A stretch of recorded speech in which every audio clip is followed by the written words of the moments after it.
Hey guys, lately I've been working on this speaker box and didn't really make a build video or anything about it, but I thought maybe I'd share some of the issues I had building this thing, and for the hopes that if somebody's watching this and they're building something along this lines, then maybe they'll get some insight on how to do it better than I did. Starting off, so this is maybe I should, yeah, it's pretty heavy on this desk. This desk is like, I don't know, it's really sketchy. So this is for a Dayton Audio Ultimax sub. It's a 18-inch, and the box internal volume is right around 6 cubic feet. And that's internally what it looks like so far. I will put a back plate on it, and then also I'm thinking of, in the design, I had some rib material. I'm thinking of using this, but cutting in half, so it's roughly 1.5 inches or so. And that is going to go along here all the way around. And the purpose of that is just to stiffen up these plates here. So like right now, this is like, it's a large space to keep rigid.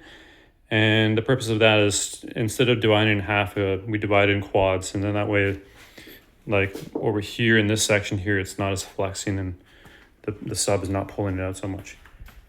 But that's how it looks. Pretty strong on the where it is right here. I think this is, I iterated on the design of this a few times, but happy with that. First thing that I ran into was an issue was cutting this material. I don't have a table saw, so I had to use just a regular circular saw and just measuring all that stuff. First thing I screwed up on was I didn't take into account the blade diameter. So the blade diameter is probably 1/8 of an inch or 1/16 of an inch or so, like around 1 millimeter or so, maybe a bit more. And I was just going willy-nilly, just cutting everything 1.5 inch offset for like the guide on the circular saw. And then I ended up with boards that were, 1/8 of an inch to 1/16 of an inch too short. And that was a kind of an issue. If I had a table saw, that would not be a problem. And what I did to get around that, instead of trying to shrink everything, I used, and we can see one here. So I took some of the offcuts, these little slivers, and I just put them in there where necessary. And you can see one on this side. This one's sort of delaminating. And I think that kind of worked, but if you're gonna do something like this, you have to put some kind of rigid material like this in there, because once all that wood glue soaks in, I find it just ripples and bubbles, and like it doesn't, you really need to like hold it in place and keep it shape, or else it's just gonna come and bubble out on you and stuff. So that was the main issue I had. The second one was assembly. So what I did starting out, so I first made this side here. This is 2 3/4 inch, so it's 1.5 inches now.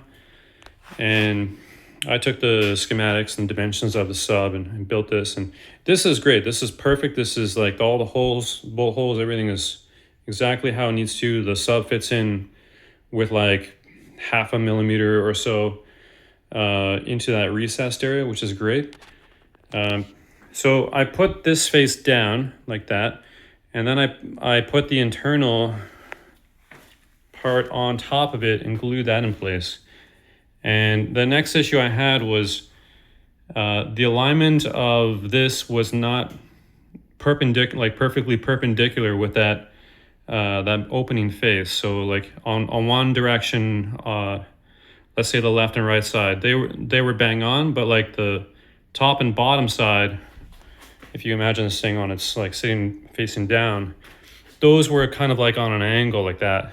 So when I put the sides on, so I put this one in here because this one fits in. So this side and this side had to go in first, and then the top here and the bottom there go on second. But what I found was they just didn't fit. Like nothing was really square at that point. So what I had to do was, and you can see it over here. So this one I had to fill in a gap because like in the bottom here, so like from here to the other side over there, they were all aligned, but going up here, the center internal structure was like leaning off to that side. And then on this side, it was this side was doing the opposite. I was having the opposite problem. So what I ended up doing was, I think it was actually this piece here. So I took a piece of this stuff here and I aligned it. Maybe I can show you on. This is going to be difficult. So let's say the proper angle I needed to cut this was that. So I put a piece of wood, in this case I used MDF, and I attached it to the side, and then I used the router. Where's my router? There's my trim router. So I used the trim router, and then I went along that edge to pick up that new edge that I created. Problem was this, like I super glued this in place, but with minimal force, the super glue bubbles that I put on there ripped out. And that led to the next issue. So that one was, and I'll try and stick the camera in here.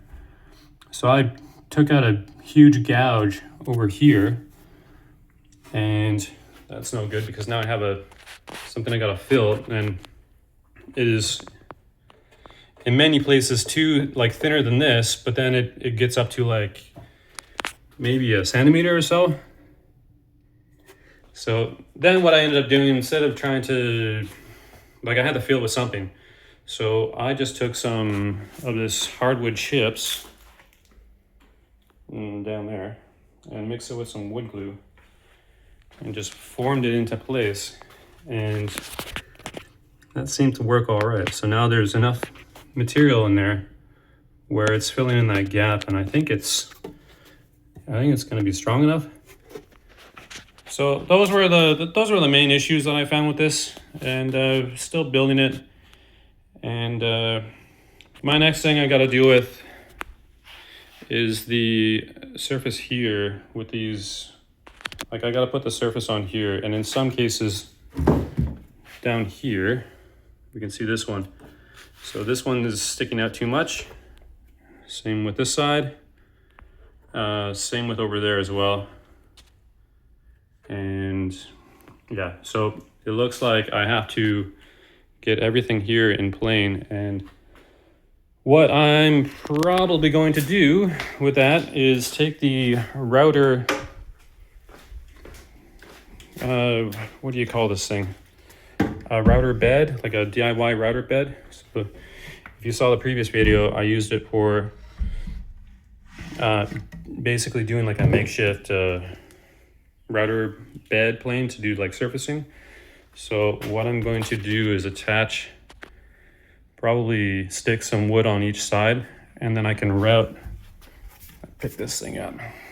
This is large enough where I can sweep the entire surface there and mill it all down to be completely flat. Otherwise, I have an issue where I have all kinds of little gaps that I have to somehow fill and mill down. And doing that, I think, is going to be the easiest way of creating that flat surface. So that's basically where things are with this. Just a quick video. Hopefully, if anybody's building speakers and they run into some issues with this, whether it be just lack of tools they have available to do things, such as me, or just other kind of issues, errors and stuff. Hopefully some of this information is useful for you guys. All right, talk to you guys later.